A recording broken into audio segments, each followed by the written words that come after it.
Olá, meu nome é Eduardo e hoje eu vou falar sobre a obtenção de plantas poliploides estilosantes guianense via cultura de calos. A Estilosantes guianensis é uma leguminosa forrageira pertencente à família Fabácea, nativa da América do Sul. Suas células somáticas apresentam 20 cromossomos. Elas são frequentemente utilizadas na recuperação de áreas degradadas, pela sua alta fixação de nitrogênio e pela presença de raízes fibrosas e profundas que ajudam na melhoria e estruturação do solo. Elas também desempenham um papel fundamental na agricultura e pecuária, devido às suas notáveis características de forrageamento. Elas apresentam um sistema radicular robusto e uma alta taxa de proteína.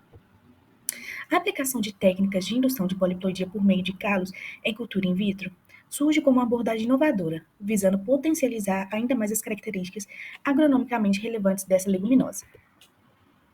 A poliploidia refere-se à variação natural ou artificial de cromossomos em células somáticas. A forma natural ocorre quando não há a redução dos gametas na meiose. Já a artificial ocorre com duplicação de células somáticas mediante o uso de bloqueadores mitóticos em culturas de tecido. Essas estratégias são cruciais em programas de melhoramento vegetal, desempenhando um papel fundamental na busca de variedades mais resistentes.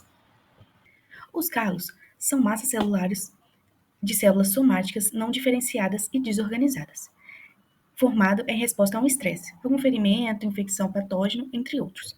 Normalmente, os calos apresentam células totipotentes, ou seja, elas podem formar um corpo completo de uma planta. Existem alguns tipos de calos, dentre eles, os dois mais comuns são os friáveis, que eles não apresentam regeneração aparente dos órgãos, e os enraizados ou embrionários, que apresentam a regeneração do órgão.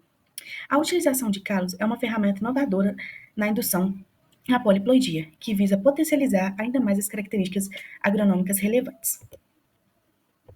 O experimento consiste na indução artificial de poliploidia in vitro por meio de colchicina, amplamente conhecida como bloqueador mitótico eficaz. Posteriormente, serão realizadas análises dos respectivos tetraploides adquiridos ao longo do experimento. Os experimentos denominados 1 e 2 têm algumas semelhanças, porém são diferentes entre si. No experimento 2, os calos foram utilizados como explantes, sendo expostos a concentrações de 0,05% e 0,1% de colchicina por períodos específicos de 6, 12 e 24 horas. Já no experimento 3, os calos eles foram expostos à mesma concentração, porém em tempos diferentes. O período de exposição deles foi apenas de 6 e 12 horas.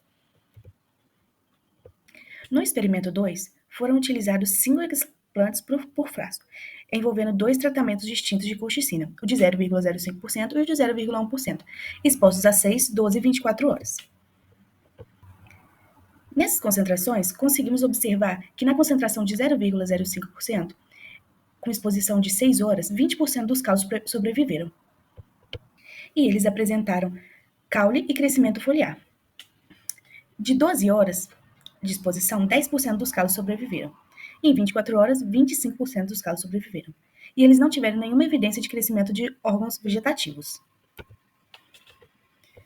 Agora, na concentração de 0,1%, os expostos por 6 horas apresentaram 10% de calos sobreviventes, 12 horas, 20% de calos sobreviventes. E eles apresentaram desenvolvimento limitado dos órgãos vegetativos.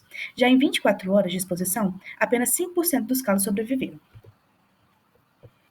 No experimento 3, também foram utilizados 5 explantes por frascos, envolvidos em dois tratamentos distintos de colchicina, de 0,05% e 0,1%, expostos por 6 e 12 horas. Os resultados desse experimento mostrou que na concentração de 0,05, expostos por 6 horas, 100% dos calos sobreviveram, e eles desenvolveram raiz, caule e folha. Já em 12 horas de exposição, 60% dos calos sobreviveram, e eles desenvolveram órgãos vegetativos.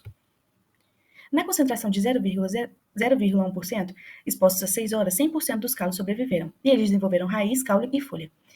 Na exposição de 12 horas, 100% dos calos também sobreviveram, e eles também desenvolveram raiz, caule e folha. Então, foram feitas análises de citometria de fluxo, e ela indicou que haviam indivíduos tetraploides.